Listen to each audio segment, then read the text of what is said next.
The Hills to Levels Multiple Benefit project was started in 2016. The project was set up to target catchments where they were failing under the Water Framework Directive, and NFM interventions would help deliver multiple benefits.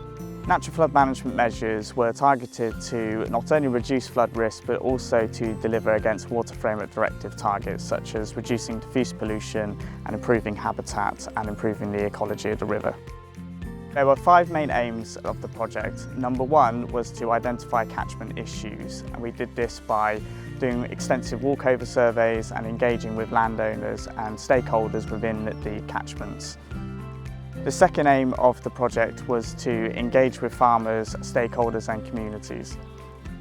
Number 3 was to deliver the NFM interventions in the catchments agreed with local farmers and communities. Number 4 was to undertake extensive monitoring to understand the benefits of the project and whether we managed to reduce flood risk and achieve our Water Framework Directive targets. And the final aim was to share the knowledge that we had gained through the project, through the monitoring and all of the work that we had done throughout the life of the project. 5 catchments were selected within Somerset. They were chosen because they were known to be failing to meet Water Framework Directive targets and had high potential to deliver NFM interventions across the different catchments.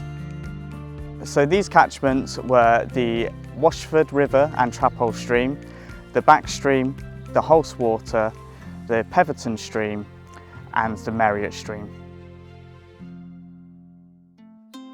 This is a project about the impact we want to have on the wider catchment. And so it's essential to engage with the people who own and manage that wider catchment area. So some of the way we engaged with landowners was sometimes we had some contacts already, people that we knew within the catchment areas, but sometimes we didn't, so we just did a kind of standard way of sending out a flyer, contacting people, inviting people to events or just asking whether they'd be interested in us to come and talk about their land and what we could do to help and what they could do to help us. And so being able to do a one-to-one visit to look at the farm, walk around, engage with the farmer was absolutely critical for us to be able to identify the right sites. After engaging with farmers and landowners and identifying NFM sites, we went about delivering those NFM measures. Here today we're at Chargate Estates where we've got 2 attenuation ponds with an intermediate silt trap. And the idea is to capture all the runoff from the field into the first attenuation pond, then capturing all the sediment within the silt trap and then into this much larger attenuation pond that we see here. When we excavated, we were quite shocked. This area is all rock. The water drains into the rock, but also we've got a pipe in the pond that when it comes up, we just open up the valve and let the water out and let it down, and then when it's too low, bring it back up. It could be down a foot, 18 inches, and obviously dries up. The ponds come up, but then it's just gradually draining back down, ready for the next downfall. So this is what I'm saying, down the valley, it is a real control of the water, really good control. And a lot more of it needs to be done, a lot more of it. The river here has been constructed about 200 years ago with 2 weirs. One of those weirs had broken up and the other weir had been washed out. But what we ended up with was a dry river channel in the summer. We wanted to restore both a wildlife fish pass, but also to make it more aesthetically acceptable. We therefore rebuilt the weir that was damaged and we recreated the fish pass so that we have water flowing in both channels all year. I worked with the National Park and the Environment Agency for over 2 years on getting the permitting, and they introduced me to the Wild Trout Trust.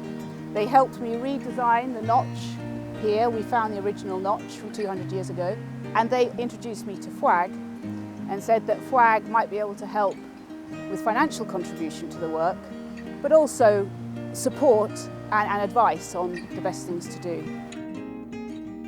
So one of the last aims of the project is to know if natural flood management is achieving those ambitions of slowing the flow, reducing the flood peak and improving our water quality.